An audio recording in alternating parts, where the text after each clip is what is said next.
Bonjour à tous. Aujourd'hui, glorifiez Dieu et non l'homme. Que mon âme se glorifie en l'Éternel, que les malheureux écoutent et se réjouissent. Psaume 34, verset 3. J'allais écrire quelques mots d'encouragement à une personne qui avait accordé son aide à l'œuvre, à une époque où tout était difficile. Une main se plaça sur le papier, me défendant d'écrire, et une voix annonça « Ces paroles de louange vont faire du mal à celui à qui tu les adresses. Dieu est le maître ouvrier, glorifie-le, lui et non pas l'homme. » Faisons bien attention à ne louer ni flatter aucun être humain, ne placer devant les serviteurs du Seigneur la tentation de la louange humaine. C'est Dieu qui permet aux hommes et aux femmes de faire du bien. Il se tient derrière chaque ouvrier. Sans sa puissance, l'homme n'est que faiblesse. Certains, dans le sacrifice et l'abnégation, ont préparé le terrain pour un bon travail, et cependant, ils ne possèdent pas les talents nécessaires pour mener à bien cette œuvre lorsqu'elle a progressé jusqu'à un certain point. Frère S. a été abondamment béni par Dieu.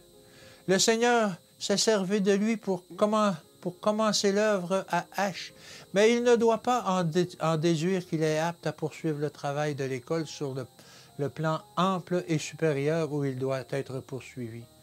D'autres qui y sont préparés par leur formation et leur éducation doivent reprendre le travail à ce stade avancé et le pousser encore plus loin. Mais le Seigneur n'accorde pas moins de valeur à ceux qui, dans le sacrifice et l'abnégation, ont préparé la voie au progrès de la tâche. Les ouvriers du Seigneur ne doivent pas penser qu'ils sont aptes à décider eux-mêmes des postes qu'ils devraient occuper. Que tous se souviennent qu'il y a de nombreux travaux différents, que tous ces travaux sont nécessaires. Ceux qui sont employés à couper le bois et à puiser l'eau rendent un service acceptable, et ils réussissent là où d'autres échoueraient certainement. Regardez à Jésus. Ne portez pas atteinte à vos états de service en vous laissant aller au découragement et à la méfiance. Suivez avec vos pieds des voies droites afin que ce qui est boiteux ne dévie pas. L'homme qui se tient le plus près du Seigneur est celui qui compte sur lui comme on compte sur la main. L'homme qui a le moins confiance en lui-même et place une confiance inébranlable à Dieu, car il peut sauver parfaitement ceux qui s'approchent de lui.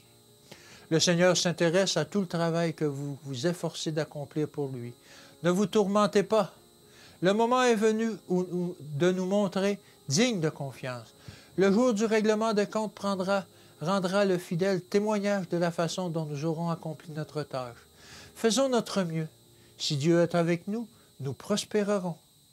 Que Dieu vous bénisse et qu'il vous garde. Et encore une fois, je vous dis, à demain.